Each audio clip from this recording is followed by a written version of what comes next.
نور سے سب کچھ منور ہو گیا، اور جنتوں میں اور آسمانوں میں یہ آواز دی گئی غلمان کو، حوروں کو، ملائکہ کو، فرشتوں کو، سب کو ایک دوسرے کو مبارکیں دی گئیں، اور یہ آواز دی گئی کہ مبارک ہو آج وہ نور اقدس جس کی خاطر ہم اور آپ اور یہ ساری کائنات تخلیق کی گئی تھی، اپنی تشکیل عنصری کے آخری مرحلے میں داخل ہونے کے لیے اپنی والدہ مائدہ کے بطن مبارک میں منتقل ہو گیا ہے۔ اب وہاں اس کا جو وجود عنصری ہے، جسمانی وجود، اس کی تشکیل ہوگی، اور وہ نبی آخر الزماں کی شان کے ساتھ دنیا میں تشریف لائیں گے۔ تو تمام ملائکہ کو، حور و غلمان کو، آسمانی اور جنتی مخلوق کو حضور نبی اکرم صلی اللہ تعالیٰ علیہ وآلہ وسلم کے تولد سے کم و بیش 8-9 ماہ قبل اس انتقال نور کے ساتھ، نور کے منتقل ہونے کے ساتھ خبر ہو گئی، اطلاع ہو گئی۔ کچھ عرصے کے بعد جب آپ کے والد ماجد کا انتقال ہو گیا، اب میں اس بیان کے ساتھ اس کو ملا رہا ہوں۔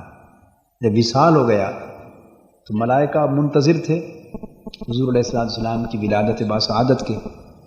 جب آپ کے والد گرامی کا وصال ہوا تو اس وقت پھر ملائکہ نے سوال کیا، باری تعالیٰ یہ محبوب جس کی خاطر تو نے ساری کائنات بنائی ہے اور جس کے نور کے منتقل ہونے پر مبارک بادیاں دی گئیں اور جنتیں سجائی گئیں، تو کیا تیرا محبوب یتیم ہو کے پیدا ہوگا اور دنیا میں یتیم ہوگا؟ اس کا والد اس کے سر پہ نہیں ہوگا؟ یہ سوال کیا۔ اللہ پاک نے جواب میں فرمایا کہ نہیں، میرا محبوب یتیم نہیں ہوگا، اس کا سہارا میں خود ہوں گا۔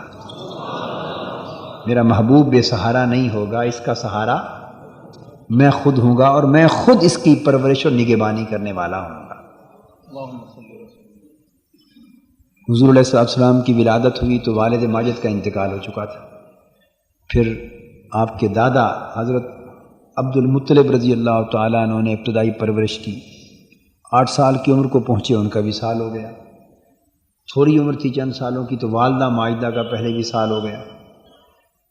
پھر والدہ ماجدہ کے وصال کے بعد 8ویں سال پہ آپ کے دادا جان کا وصال ہو گیا۔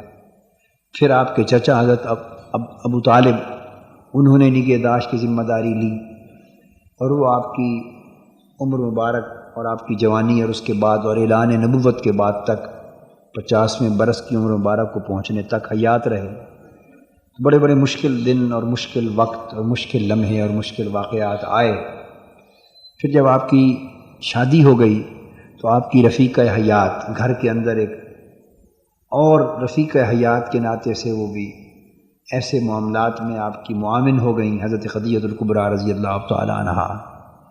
تو باہر افراد میں اپنے خاندان میں حضرت ابو طالب معاون ہوئے، گھر میں حضرت خدیجہ الکبریٰ رضی اللہ تعالی عنہا معاون ہوئیں۔ انہوں نے اپنا مال، دولت، کاروبار، سرمایہ، تجارت سارا اسلام کے فروغ پہ خرچ کر دیا۔ حضور علیہ السلام ان سے مشورہ بھی طلب فرماتے تھے، مختلف امور میں رائے بھی لیتے، حتیٰ کہ جب آپ کی عمر مبارک 47ویں سال کو پہنچی، کس عمر، اور بعثت کو 7 برس ہوئے تھے، کتنے؟ تو مخالفت اتنی بڑھ گئی اور اتنی شدت اختیار کر گئی مخالفت اور عداوت اور مزاحمت کہ اس سال آپ کو اور آپ کے پورے خاندان کو جو ایمان لا چکے تھے آپ پر، ان کو قید کر دیا گیا۔ ایک گھاٹی تھی شیب ابی طالب کے نام سے مشہور ہے، تو اس میں کنفائن یعنی قید جس طرح کہتے ہیں، نظر بند کر دیا گیا گھاٹی کے اندر، اور ناکہ بندی کر دی گئی، کھانا پینا اور خوراک اور غذا بھی ختم کر دی، اور پورے خاندان نبوت کے ساتھ معاشرتی مقاطعہ، سوشل بائیکاٹ کر دیا گیا، اور 3 سال تک حضور علیہ السلام اور آپ کا پورا خاندان اس ظاہری انتہائی تکلیف دہ صورتحال سے دوچار رہا۔ تو 3 سال تک قید کی اس گھاٹی میں گزارے گئے۔ اس کے بعد جب آپ باہر تشریف لائے تو آپ کی عمر مبارک 50 برس تھی۔ اسی سال حضرت خدیجہ الکبریٰ رضی اللہ تعالی عنہا کا وصال ہو گیا، پھر اسی سال حضرت ابو طالب کا بھی وصال ہو گیا تھا۔ تو 3 سال کے قید و بند اور قید و بند کی صعوبتیں، بے پناہ مخالفت، بے پناہ مزاحمت، بے پناہ عداوت، بڑی سازشیں، بڑی رکاوٹیں، بڑی مزاحمتیں، اور یہ ظاہری رشتے ناطے میں جو 2 سہارے اور معاون تھے اور خادم تھے یہ بھی دنیا سے رخصت ہو گئے۔ تو یہ سال ایسا تھا حضور علیہ السلام کے لیے غموں سے بھرا ہوا سال، کہ اس کو عام الحزن کہتے ہیں۔ آپ کی حیات مبارکہ میں اس سال کو کیا کہتے ہیں؟ عام الحزن، یعنی غم والا سال۔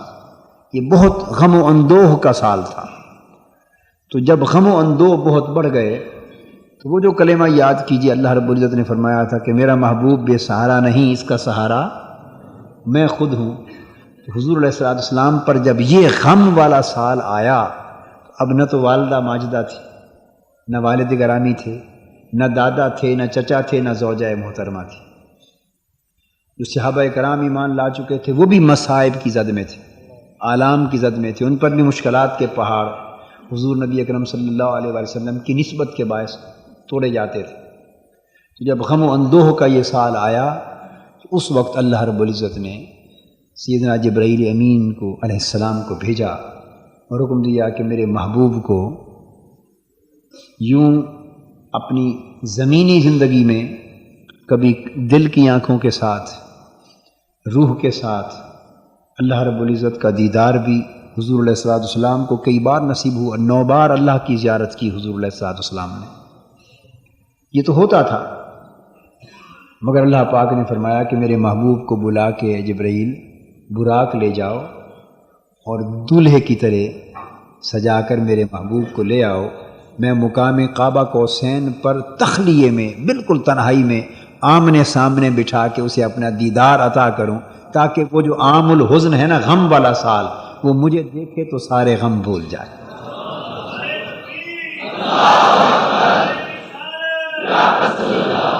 تو جب غم اور اندوہ اور دکھ اور پریشانیاں انتہا پہ پہنچتی ہیں، انتہا پر پہنچتی ہیں، تو ایسے وقت میں انسان کو ضرورت ہوتی ہے کہ کوئی غموں کو بانٹنے والا ہو، کوئی دکھوں کا بوجھ اتارنے والا ہو، کوئی ایسا ہو جس سے دلوں کے دکھ بیان کیے جائیں، کچھ سنے کچھ سنائے اور بوجھ اتر جائیں۔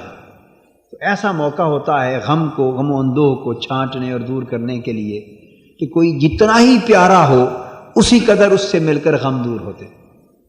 تو پہلے تو یہ تھا کہ باہر کفار پتھر مارتے، تانا زنی کرتے، برا بھلا کہتے، ظلم کرتے، مصیبتوں کے پہاڑ ڈھاتے، اور حضور علیہ السلام جب اس طرح ظاہراً غم اور اندوہ لے کر گھر تشریف لاتے تو آگے حضرت خدیجہ الکبریٰ رضی اللہ تعالی عنہا کچھ کلمات عرض کرتی، کبھی چچا کے کلمات کانوں میں پڑھتے اور کرتے کہ مجھے اگر ساری دنیا بھی دشمن ہو جائے تو ساری باتوں کے باوجود میں ساتھ نہیں چھوڑوں گا۔ تو یہ کلمات ایک تقاضا ہوتا ہے انسانی زندگی کا، تو یہ خاص وقتوں میں یہ کلمات کام آتے تھے۔ جب یہ سارے اٹھ گئے دنیا سے، نہ حضرت خدیجہ الکبریٰ رضی اللہ تعالی عنہا رہیں کہ ان غموں کو بانٹتی، نہ چچا ابو طالب رہے کہ غموں کو بانٹتے، اور قید و بند کی وجہ سے معاشرتی مقاطع کے بعد حالات بڑے ہی عجیب ہو گئے۔ جب غم و اندوہ نے زور کیا تو اللہ پاک نے فرمایا کہ ہم نے جو وعدہ کیا تھا کہ سہارا میں آپ ہوں، تو اب محبوب اگر کوئی ایسا نہیں جسے تو اپنے غم سنائے، اور کوئی تیری بیتی سنے، اور کوئی تجھے سنائے اور تیرے دکھ دور ہوں، تو محبوب اب ہم تمہیں اپنے گھر بلاتے ہیں، اپنے پاس، اور پھر سارے پردے درمیان سے ہٹا دیں گے، اور اس طرح آمنے سامنے کعبہ قوسین پر تجھے بٹھائیں گے کہ تنہا تو ہمیں دیکھتا ہوگا، ہم تمہیں دیکھتے ہوں گے، تو ہمیں سنتا ہوگا، ہم تمہیں سنتے ہوں گے، تو اپنی ہمیں سنا جانا، ہم تم کو سنا دیں گے۔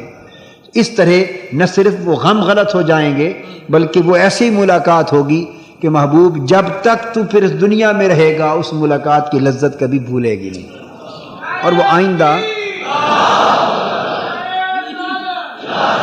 وہ آئندہ آنے والے دنوں کے جو غم ہوں گے اور دکھ اور رنج ہوں گے وہ انہیں بھی بھلاتی رہے گی وہ یاد۔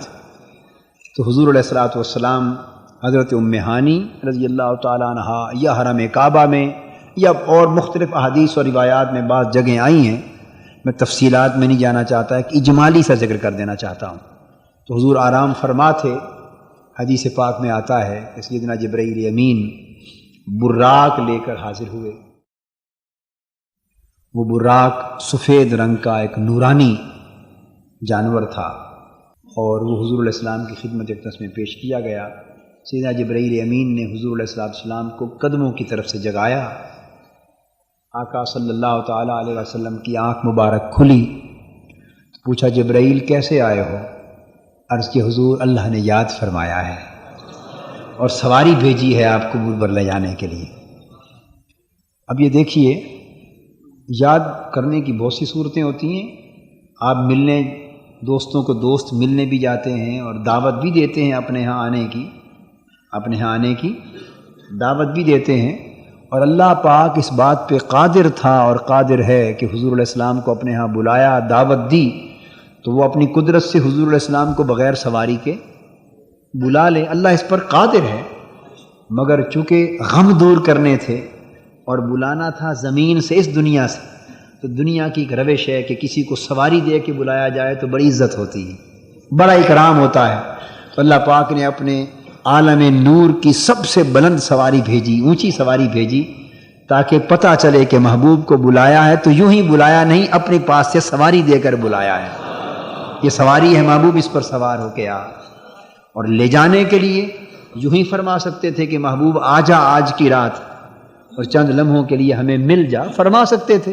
اور حضور علیہ الصلوۃ والسلام، جو اللہ فرماتا ہے سبحان الذی اسریٰ بعبدہ لیلا من المسجد الحرام الی المسجد الاقصی، تو جو قادر ہے محبوب کو لے جانے پر، تو وہ بغیر سواری کے بھی لے جانے پر قادر ہے، اور بغیر جبرائیل امین کے ساتھ کے بھی قادر ہے۔ مگر جس طرح سواری بھیجنے میں مہمان کی ایک عزت ہوتی ہے، اسی طرح سواری کے ساتھ ایک شخص بھیجنے میں جو ساتھ بطور خادم کے لے آئے، اس میں بھی عزت ہوتی ہے، اس میں بھی۔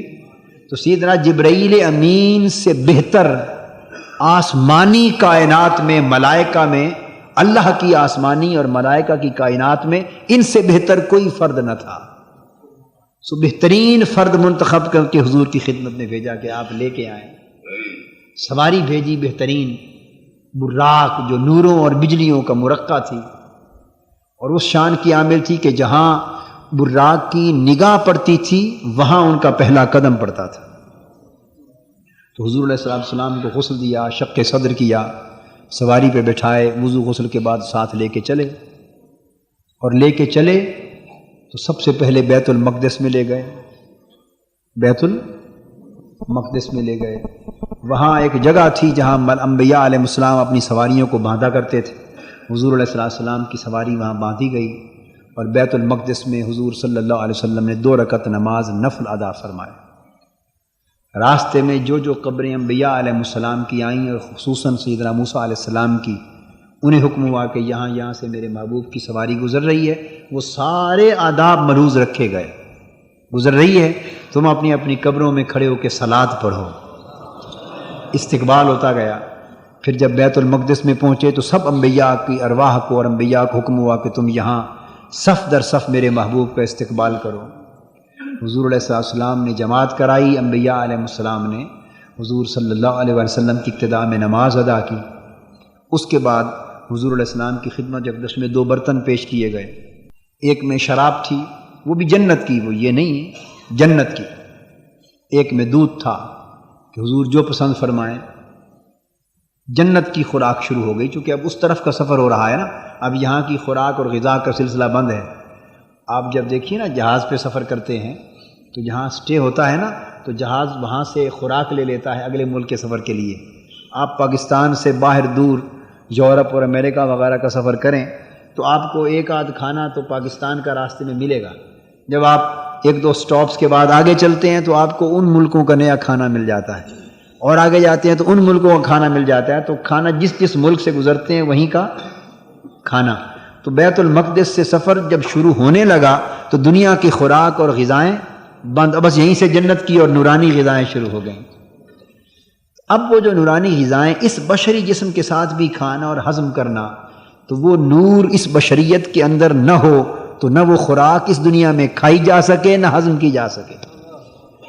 انتقال کے بعد اگلی دنیا میں تو ہر کوئی جنت میں کھا لے گا، چونکہ وہ جنتی زندگی کا دور ہوگا، وہ جنتی زندگی کا دور ہوگا، مگر اس دنیا میں جنتی خوراک کا کھانا اس امر پر دلالت کرتا ہے کہ حضور علیہ الصلوۃ والسلام کا پیکر بشریت اس دنیا میں رہتے ہوئے بھی جنتی اور نورانی دنیا کے احوال کا مالک تھا، کہ چاہتے تو دنیا کی خوراک کھاتے، اس سے نورانیت کو فرق نہیں پڑتا تھا، اور چاہتے تو اسی دنیا میں عالم نور کی خوراک کھاتے تو بشریت مانے نہیں ہوتی تھی۔ بشریت نور سے اعلیٰ تھی، ہمارے نور سے، بشریت ہماری نورانیت سے اعلیٰ تھی، اور نورانیت جو ہے وہ عالم نور سے بھی اعلیٰ تھی۔ تو حضور علیہ الصلوۃ والسلام نے باوجود اس کے کہ چیزیں پیش کر دی، مگر آپ کا کرم اور آپ کی عظمت کہ آپ نے اس میں سے دودھ کو منتخب فرمایا، دودھ کو پی لیا، یہ فطری غذا تھی۔ حضور علیہ الصلوۃ والسلام کا سفر شروع ہو گیا، پہلے آسمان دنیا پر پہنچے، سیدنا جبرائیل امین نے دروازہ کھٹکھٹایا، ساتھ اس لیے بھیجا تھا کہ کسی جگہ حضور علیہ السلام کو بھی دروازے کھٹکھٹانے کی ضرورت پیش نہ آئے، دروازہ کھلوانے کے لیے میرے محبوب کو آواز نہ دینا پڑے، ایک خادم ساتھ ہو، جہاں ایک مقام آئے تو بجائے اس کے کہ حضور آواز دیں اور اپنا تعارف کرائیں، کیونکہ کئی ناواقف بھی ہوں گے دروازے پر کھڑے ہوئے خادم، تو ساتھ خادم ہو، وہی دروازہ کھٹکھٹائے اور وہی تعارف کرواتا جائے، یہ لائق شان تھا۔ دروازہ کھٹکھٹایا، اندر سے آواز آئی، کون؟ جواب دیا، حضور صلی اللہ علیہ وسلم، سیدنا محمد صلی اللہ علیہ وسلم تشریف لائے ہیں۔ دروازہ کھولا گیا، آسمان دنیا پر، پہلے آسمان پر سیدنا آدم علیہ السلام استقبال کے لیے موجود تھے۔ انہوں نے حضور کو مرحبا کہا، استقبال کیا، دعائیں دیں۔ پھر حضور علیہ السلام پہلے آسمان کی سیر کر کے آگے پہنچے، دوسرے آسمان کا دروازہ کھٹکھٹایا، سیدنا جبرائیل امین نے، دروازہ کھولا گیا، آگے تشریف لے گئے۔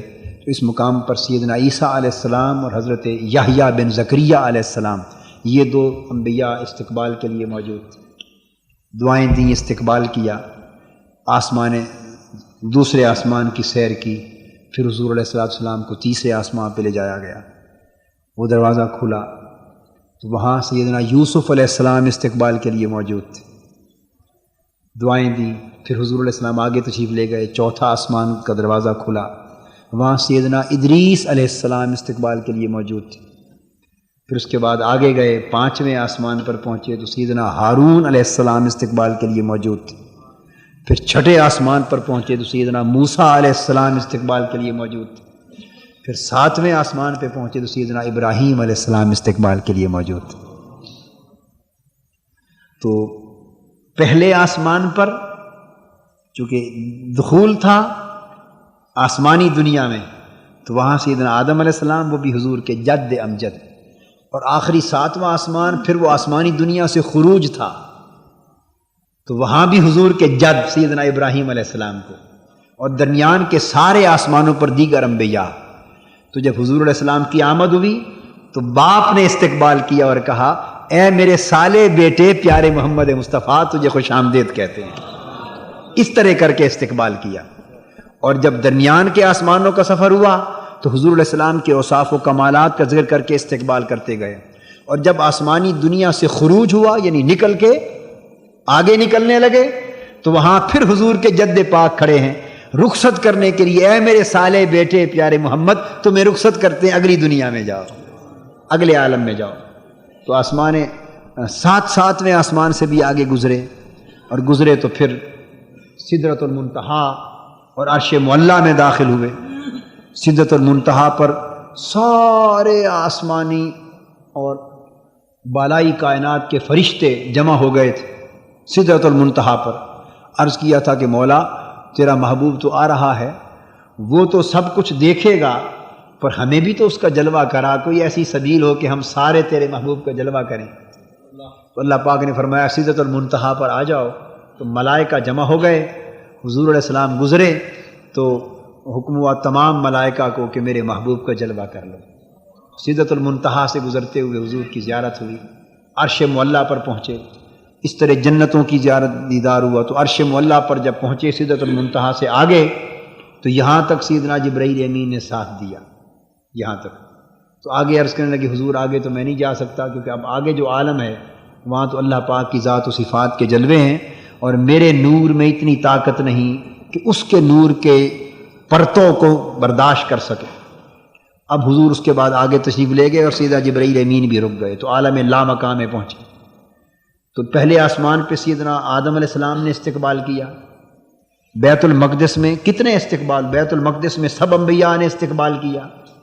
پہلے آسمان پہ سیدنا آدم علیہ السلام نے استقبال کیا، ساتویں آسمان پہ سیدنا ابراہیم علیہ السلام نے رخصت کیا، سدرۃ المنتہا پہ سارے ملائکہ نے استقبال کیا، عرش معلیٰ پر سیدنا جبرائیل امین نے پھر رخصت کیا، اور جب لا مقام پر پہنچے کعبہ قوسین کے قریب تو خود اللہ رب العزت نے استقبال کیا۔ ثم دنا فتدلی فکان قاب قوسین او ادنا، اور فرمایا قف یا محمد ان ربک یصلی، میرے محبوب ذرا رک جا، تیرا رب اب تجھ پر صلاۃ پڑھ کے تیرا استقبال کرتا ہے۔ پھر اللہ پاک خود قریب ہوئے اپنی شان کے لائق۔ تو پھر اللہ پاک نے حضور کا استقبال کیا اور اپنی بارگاہ میں بٹھایا، اور کعبہ قوسین پر حضور کو فائز کیا، اور کعبہ قوسین پہ فائز کر کے 2 کمانوں کا فاصلہ رہ گیا، اور پھر فرمایا محبوب نہیں، یہاں بھی بٹھانے کا مزہ نہیں، یہاں بھی ایک فاصلہ ہے، کعبہ قوسین 2 کمانوں کا فاصلہ ہے، تو فاصلے پر بٹھانا اچھا نہیں۔ محبوب جب اوپر بلایا ہے تو آج اس طرح ملتے ہیں کہ سارے فاصلے نیچے رہ جائیں اور تو اوپر ہو جائے، سارے فاصلے نیچے رہ جائیں اور تو اوپر ہو جائے، آج اس طرح ملتے ہیں۔ پھر او ادنا، پھر اس سے بھی قریب تر کر لیا، اور پھر اتنا قریب کر لیا، اتنا قریب کر لیا کہ پھر نہ فاصلوں کا کوئی تصور رہا، نہ قربتوں کا کوئی تصور رہا، اور اس طرح پھر سارے پردے اٹھا دیے، سارے پردے، اور حضور علیہ السلام کی آنکھوں میں ما زاغ البصر وما طغا کا کجلا ڈالا گیا، سرما ڈالا گیا ما زاغ البصر کا، اور بینائی دی گئی ما طغا کی، اور کعبہ قوسین او ادنا کے مقام پر بٹھا دیا گیا۔ پھر پردے اٹھا دیے گئے اور فرمایا انہو هو السمیع البصیر، محبوب اب تیرے کان میں وہ سماعت دے دی گئی جس سماعت کا تصور دنیا والے تو کیا ملائکہ بھی نہیں کر سکتے۔ تیری آنکھوں کو آج وہ بصارت دے دی گئی کہ دنیا والوں کی آنکھیں تو درکنار، جبرائیل کی بصارت بھی جس کا تصور نہیں کر سکتی۔ آج محبوب تیرے کان خاص کان ہیں، تیری آنکھیں خاص آنکھیں ہیں، بس اپنے ان خاص کانوں سے، اپنے خاص کانوں سے او ادنا کی منزل پر بیٹھ کر میری باتیں سن، اور اپنی خاص آنکھوں سے او ادنا کی منزل پر بیٹھ کر میرے حسن کا جلوہ کر، مجھے دیکھ اور مجھے سن، اور میں پھر تجھے دیکھتا ہوں اور تمہیں سنتا ہوں، نہ ہم دو کے سوا کوئی ہمیں سنے نہ کوئی دیکھے، اور پھر بتا اب بھی غم رہ گئے۔ اس مقام پر بٹھایا، جب حضور علیہ السلام سرفراز ہو گئے تو فرمایا فَأَوْحَا إِلَىٰ عَبْدِهِ مَا أَوْحَا، اب محبوب پھر اس نے وحی کی، القاء کیا اپنے محبوب کے دل میں جو اس نے چاہا القاء کیا۔ اب وہ جو باتیں وہاں ہوئیں اس کو پھر نہ اس وقت بتایا گیا، نہ بعد میں بتایا گیا، اور نہ آج تک کسی کو خبر ہے۔ ہر کوئی اندازے لگاتا پھرتا ہے کیا اس نے کہا اور کیا محبوب نے کہا، ہر کوئی اندازے کرتا پھرتا ہے۔ فَأَوْحَا إِلَىٰ عَبْدِهِ مَا أَوْحَا، پھر اس نے پھر اپنے اس پیارے بندے کے دل میں کچھ باتیں ڈالی، جو اس کے جی میں آیا اس نے ڈالی، جو اس نے کہا اس نے سنی، جو اس نے چاہا اس نے بیان کی، وہ نہ تمہیں خبر نہ ہمیں خبر۔ اس میں سے تھوڑی تھوڑی چیزیں جو حضور علیہ السلام نے ہماری سکت کے مطابق، ہماری وسعت طاقت اور ضرورت کے مطابق جنہیں افشا کر دیا وہ دنیا کو معلوم ہو گئیں، اور جنہیں افشا نہیں اس کی کچھ خبر ہی نہیں۔ پھر حضور علیہ الصلوۃ والسلام اللہ پاک نے رفتہ رفتہ پھر جب عالم لامکان سے گزارا، اپنی صفات کے مختلف پردوں میں سے گزارا، جس جس دور سے گزرے اللہ کی اس صفت کا رنگ چڑھتا گیا، حتیٰ کہ جب اس مقام پر بیٹھ کر پلٹے تو اللہ کے رنگ میں رنگے جا چکے تھے، اللہ کے رنگ میں صبغت اللہ، اللہ کے رنگ میں ظاہر بھی رنگا جا چکا تھا اور باطن بھی رنگا جا چکا تھا، تو پورے رنگے گئے تھے رنگ الہی میں، اللہ کے رنگ میں رنگے جا چکے تھے۔ تو پھر اللہ پاک نے آتے ہوئے محبوب کو تحفہ دیا، محبوب کو تحفہ دیا، عرض کیا مولا میں اب واپس تو جا رہا ہوں، مگر یہ جو لذت، یہ جو مزہ اب تو نے دے دیا ہے اس دیدار کا، اس ملاقات کا، تو وہاں تو جا کے ہر رات مجھے یاد ستائے گی اس ملاقات کی، ہر دن ہر روز اس ملاقات کی یاد ستائے گی۔ تو روز روز نہ تو جبرائیل بھیجے گا، نہ براق آئے گا، نہ یہاں میں بلایا جاؤں گا۔ تو محبوب یہ تو یہ ملاقات نہ کرائی ہوتی، اب اگر اس ڈھب سے ملاقات کرا دی ہے تو بار بار جب اس ملاقات کی یاد ستائے گی تو دنیا میں کیا کروں گا؟ اللہ پاک نے فرمایا محبوب کوئی نہیں، یہ تو جو معراج تمہیں دی ہے، اب محبوب اس معراج کی ایک حقیقت کا تحفہ تمہیں عطا کرتے ہیں، اور وہ ہے نماز۔ اسے لے جا، جب ہماری اس ملاقات کی یاد آئے اللہ اکبر کہہ کے نماز میں داخل ہونا، محبوب ہر نماز تیری شب معراج بن جائے گی، ہر نماز شب معراج بن جائے گی۔ الصلاۃ معراج المومنین۔ اور محبوب پھر صرف تیری ذات کے لیے نہیں، اس سے جو تمہیں معراج نصیب ہوگی اس سے تیری امت کو بھی کچھ حصہ عطا کرتے ہیں۔ عرض کیا مولا میں تو اپنی ہر نعمت میں امت کو شریک کیا کرتا ہوں، تو امت کو بھی جب یہ سنے گی امت اس معراج کا تذکرہ تو سن کے بھی انہیں کچھ تو لذت آئے گی نا، تو وہ اس میں سے حصہ مانگیں گے کہ کچھ حصہ ہمیں بھی ملے۔ تو فرمایا کہ اس کو بھی، نماز کو تیری امت کے لیے بھی معراج بنا دیتے۔ تو 50 نمازیں دے کے روانہ کیا۔ کتنی؟ 50 نمازیں۔ جب چھٹے آسمان پر پہنچے سیدنا موسیٰ علیہ السلام نے پوچھا یا رسول اللہ صلی اللہ علیہ وسلم اللہ پاک نے کیا تحفہ دیا ہے؟ آپ نے فرمایا 50 نمازیں میری امت کے لیے دی ہیں۔ سیدنا موسیٰ علیہ السلام نے فرمایا حضور آپ کی امت اس بوجھ کو برداشت نہیں کر سکے گی، میری درخواست یہ ہے کہ آپ تو جو عرض کریں گے مانا جائے گا، آپ کا تو فرق کوئی نہیں پڑتا، مگر کچھ تخفیف کرا کے جائیں۔ لگتا ایسے ہے کہ موسیٰ علیہ السلام نے آپ کو اور ہمیں دیکھ لیا تھا، لگتا ایسے ہمیں دیکھ لیا تھا۔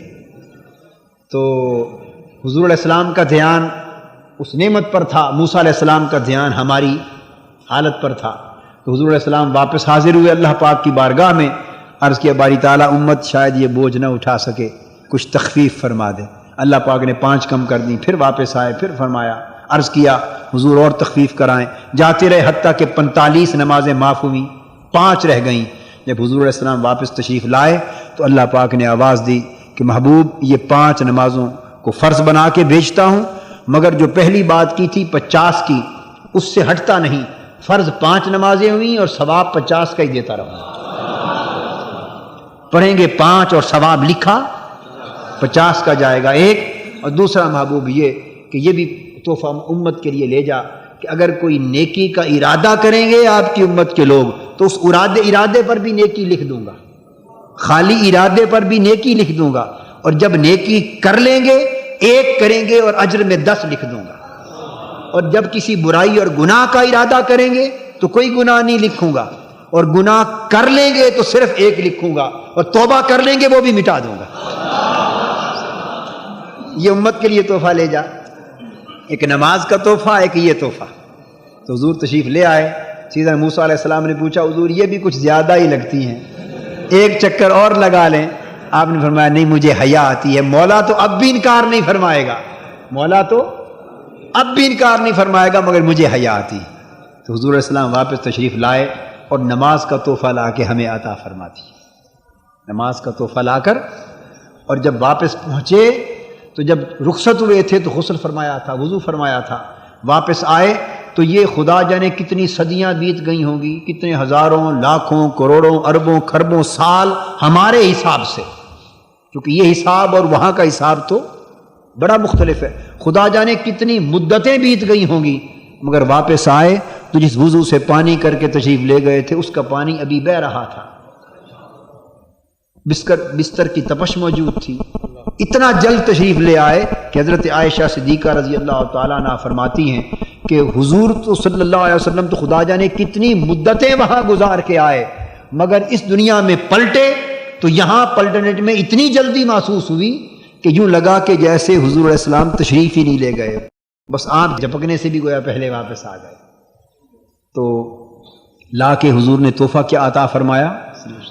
نماز۔ اور نماز کو ہمارے لیے معراج بنا دی، نماز کو ہمارے لیے معراج بنا دیا، اور فرمایا حدیث پاک میں آتا ہے، بات کو ختم کرنا چاہتا ہوں، تو حضور علیہ السلام نے فرمایا کہ جب واپس آئے تو جب کبھی اسی ملاقات کی یاد آتی اور روح پاک تڑپتی اور بے چین ہوتی اور اضطراب ہوتا، اور اس ملاقات کی یاد آتی نا اس جلوے کی، تو حضرت بلال کو فرماتے ارہنا بالصلاۃ، یا بلال ارہنا بالصلاۃ، بلال آج ہماری روح میں تھوڑی بے چینی ہے، وہ او ادنا والی ملاقات یاد دلا آ رہی ہے، تڑپا رہی ہے، ذرا ہماری روح کو سکون دے دے نماز کے ساتھ۔ وہ اذان کہتے، حضرت عائشہ صدیقہ رضی اللہ تعالیٰ عنہ فرماتی حضرت بلال اذان کہتے تو حضور علیہ السلام ہم سے گفتگو کر رہے ہوتے، ہم سے گفتگو فرما رہے ہوتے، ہم حضور علیہ السلام سے گفتگو کر رہے ہوتے، ایک دوسرے کو جانتے پہچانتے، مگر اللہ اکبر کی آواز بلند ہوتی، اذان کے کلمات آقا کے کان میں پڑتے تو او ادنا کے لمحے یاد آ جاتے۔ بس اذان کی آواز سنتے ہی شب معراج کی تنہائیاں جو یاد آتی، ہمارے سامنے بیٹھے ہوتے، اس طرح حالت بدل جاتی کہ حضور ہمیں پہچاننا بھی چھوڑ دیتے۔ اب جب او ادنا کی کیفیت یاد آئے تو اب کون پہچانے کسی کو؟ اب کس کی پہچان رہے؟ اب کس کا خیال رہے؟ کس کی یاد رہے؟ کس سے شناسائی رہے؟ دو عالم سے کرتی ہے بیگانہ دل کو، عجب چیز ہے لذت آشنائی۔ ارے دوست کو دوست نظر آ جائے تو ساری دنیا کی شناسائی بھول جاتی ہے، اور آدمی محبوب کو تکتا رہ جاتا ہے۔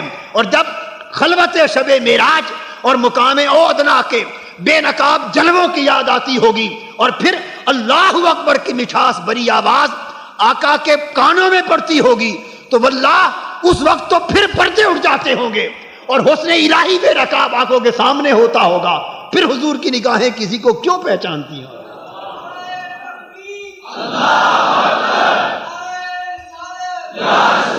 اور پھر نماز میں داخل ہوتی اور پھر ہر ایک کی یاد اور خیال اور سب پہچانے بھول جاتی۔ تو ضرورت اس امر کی ہے کہ اس شب معراج کے تذکرے سے حضور علیہ الصلوۃ والسلام کی اس معراج پاک کی قدردانی کریں، اور آقا نے اس معراج کی شب ہمارے لیے جو تحفہ لائے۔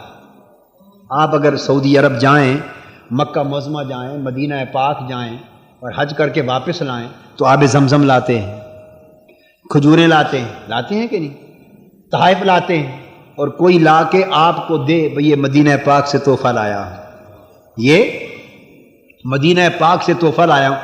ہماری تو ساری کائنات میں سب سے بڑی جگہ مدینہ ہے نا، اور مکہ معظمہ ہے نا، تو یہ مکہ اور مدینہ سے تحفہ لایا ہوں، تو آپ کبھی اس کو اگر پھینک دیں معاذ اللہ استغفر اللہ، نظر انداز کر دیں، تو آپ گوارا کرتے ہیں کہ ایمان کی کیا حالت ہوگی؟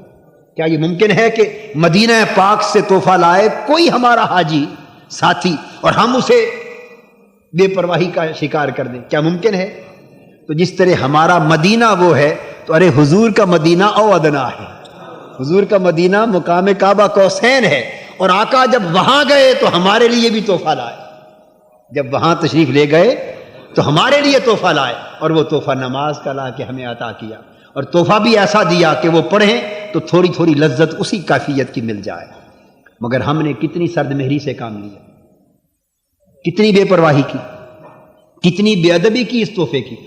تو آج کی رات یہ عہد کرنا چاہیے کہ حضور نماز حضور علیہ السلام کا لایا ہوا تحفہ ہے، بس اتنی بات یاد رکھیں، نماز معراج سے حضور علیہ السلام کا لایا ہوا تحفہ اور ہمیں عطا فرما دیا ہے۔ آئیے ہم اس تحفے کی قدردانی کریں، اس کو سینے سے لگائیں اور اس کے ساتھ یوں چمٹ جائیں، اور کوشش کریں کہ ہر نماز میں سے کچھ اسی لذت اور اسی کیفیت اور حلاوت کا حصہ ہمیں مل سکے۔ اللہ پاک ہمارے حال پہ کرم فرمائے، ہمارے حال کی اصلاح فرمائے، اور حضور علیہ الصلوۃ والسلام کے لطف و کرم اور آپ کے انعام اور آپ کی رحمتوں میں سے حصہ وافر عطا فرمائے۔ وصلی اللہ تعالی علیہ وعلی آلہ وصحبہ وازواجہ واہل بیتہ اجمعین برحمتک یا ارحم الراحمین۔ يا الله يا الله يا حنان يا منان يا قديم الإحسان يا من رحمته في كل مكان وفي كل زمان، يا الله الله لا إله إلا هو الحي القيوم ذو الجلال والإكرام، الله لا إله إلا هو الحي القيوم ذو الجلال والإكرام، الله لا إله إلا هو الحي القيوم ذو الجلال والإكرام. صل وسلم على سيدنا ونبينا محمد نبيك نبي الرحمة وعلى آله الطيبين الطاهرين، أمن يجيب المضطر إذا دعاه ويكشف السوء، أمن يجيب المضطر إذا دعاه ويكشف السوء، أمن يجيب المضطر إذا دعاه ويكشف السوء. لا إله إلا الله الحليم العظيم الكريم الحليم، سبحان الله رب السماوات والأرض ورب العرش العظيم. اللهم إنا نسألك باسمك العظيم الأعظم وبوجهك الكريم الأكرم وبأسمائك الحسنى كلها ما علمنا منها وما لم نعلم وبجاه وحرمة وشفاعة سيدنا محمد صلى الله عليه وسلم أن تغفر ذنوبنا وأن تستر عيوبنا. اللهم استر عوراتنا وآمن روعاتنا، اللهم استر عوراتنا وآمن روعاتنا، اللهم استر عوراتنا وآمن روعاتنا. اللهم يا عالما بخلقه يا لطيفا بخلقه ألطف بنا فيما جرت به المقادير. اللهم عافنا واعف عنا وعلى غيرك لا تكلنا ومن شر خلقك سلمنا. توفنا وأنت راض عنا مولانا رب العالمين. اللهم فارج الهم كاشف الغم مجيب دعوة المضطرين رحمن الدنيا والآخرة ورحيمهما أنت ترحمنا أنت ترحمنا أنت ترحمنا، فارحمنا رحمة تغنينا بها عن رحمة من سواك يا أرحم الراحمين. ربي لا تدع لنا ولا لأحد من أحبابنا الحاضرين والغائبين ذنبا إلا غفرته، ولا هما إلا فرجته، ولا ضرا إلا كشفته، ولا بلاء إلا رفعته، ولا ظالما إلا قهرته وقصمته، ولا حاجة من حاجات الدنيا والآخرة لك فيها رضا ولنا فيها خير وصلاح إلا يسرتها وقضيتها مولانا رب العالمين. اللهم كن لنا صاحبا في سفرنا وخليفة في أهلنا وأموالنا وأولادنا واطمس على وجوه أعدائنا. اللهم لا تول علينا من لا يخافك ولا يرحمنا، اللهم لا تول علينا من لا يخافك ولا يرحمنا، اللهم لا تول علينا من لا يخافك ولا يرحمنا، وارفع مقتك وغضبك عنا يا كريم. اللهم فرج عن المسلمين في كشمير، اللهم فرج عن المسلمين في كشمير، اللهم فرج عن المسلمين في أفغانستان، اللهم فرج عن المسلمين في فلسطين، اللهم فرج عن المسلمين في الكويت، اللهم فرج عن المسلمين في الكويت، اللهم فرج عن المسلمين بالكويت، وانصرهم على من ظلمهم وكف عنهم أذى الظالمين يا قوي يا متين. اللهم اجعل باكستان وجميع بلاد المسلمين دار إسلام وعدل وأمن ورحمة وسائر بلاد المسلمين. اللهم وفق أخونا البروفيسور محمد طاهر القادري وجميع إخوانه ومريديه وأحبابه وشيوخه لما تحب وترضى، واجعلنا وإياهم من عبادك الصالحين وجند الإسلام العاملين المخلصين برحمتك يا أرحم الراحمين. اللهم لا تحرمنا ونحن نسألك، ولا تعذبنا ونحن نستغفرك. اللهم عاملنا بما أنت أهله ولا تعاملنا بما نحن أهله، إنك أهل التقوى وأهل المغفرة. ربنا ظلمنا أنفسنا وإن لم تغفر لنا وترحمنا لنكونن من الخاسرين. ربنا ظلمنا أنفسنا وإن لم تغفر لنا وترحمنا لنكونن من الخاسرين. ربنا ظلمنا أنفسنا وإن لم تغفر لنا وترحمنا لنكونن من الخاسرين. اللهم أهلك الظالمين، اللهم أهلك الظالمين، اللهم لا تجعل الفتنة بين المسلمين، اللهم احقن دماء المسلمين، اللهم لا تجعل المسلم يقتل المسلم ولا تجعل المسلم يفتك بالمسلم. اللهم يأخذ المفتنين وبأخذ عزيز مقتدر، واحقن دماء المسلمين وألف بين قلوبهم برحمتك يا أرحم الراحمين. اللهم عجل بالفرج لأمة حبيبك محمد صلى الله عليه وسلم، ولا تشمت بنا أعداء المسلمين وتجعلنا نتقاتل فيما بيننا يا كريم. اللهم اطف نار من شب لنا ناره، اللهم اطف من أشعل نار الفتن، وقنا شر الفتن ما ظهر منها وما بطن، بجاه سيدنا محمد وفاطمة وسيدنا الحسين والحسن. اللهم بجاه الحسن وأخيه وأمه وبنيه فرج عنا والمسلمين ما نحن فيه. اللهم بجاه فاطمة وأبيها وأمها وبنيها فرج عنا وعن هذه الأمة ما هي فيها برحمتك يا أرحم الراحمين. يا الله يا رحمن، هذه ليلة مباركة أسريت فيها بحبيبك محمد صلى الله عليه وسلم، فبجاهه عندك وبالسر الذي بينك وبينه نسألك إلا غفرت ذنوبنا وكشفت كروبنا وألفت بين قلوبنا وارجعتنا إلى أوطاننا سالمين غانمين غير خزايا ولا نادمين، وأصلحتنا وأصلحت بنا أحوال المسلمين. يا الله يا رحمن يا رحيم يا كريم يا حنان يا منان، يا أحد يا صمد يا من لم يلد ولم يولد ولم يكن له كفوا أحد. صل على سيدنا محمد وآل سيدنا محمد واستجب دعاءنا يا كريم. العجل العجل العجل العجل. يا الله يا أرحم الراحمين، يا الله يا أرحم الراحمين، يا من يرجى في الشدائد كلها، يا من إليه المشتكى والمفزع، يا من خزائن جوده في قول كن أمن فإن الجود عندك أجمع. ما لي سوى قرعي لبابك حيلة، ما لي سوى قرعي لبابك حيلة، فلئن رددت فأي باب أقرع. ثم الصلاة على النبي وآله خير الأنام ومن به يتشفع. يا الله يا من تحل بذكره عقد النوائب والشدائد، يا حي يا قيوم يا صمد تنزه عن مضاد، يا من إليه المشتكى وإليه أمر الخلق عائد. أنت العليم بما بلينا به وأنت عليه شاهد، أنت الميسر والمسهل والمسبب والمساعد. هيئ لنا وللمسلمين فرجا قريبا يا إلهي لا تباعد، هيئ لنا وللمسلمين فرجا قريبا يا إلهي لا تباعد، هيئ لنا وللمسلمين فرجا قريبا يا إلهي لا تباعد. ثم الصلاة على النبي وآله الغر الأماجد، ثم الصلاة على النبي وآله ما خر للرحمن ساجد.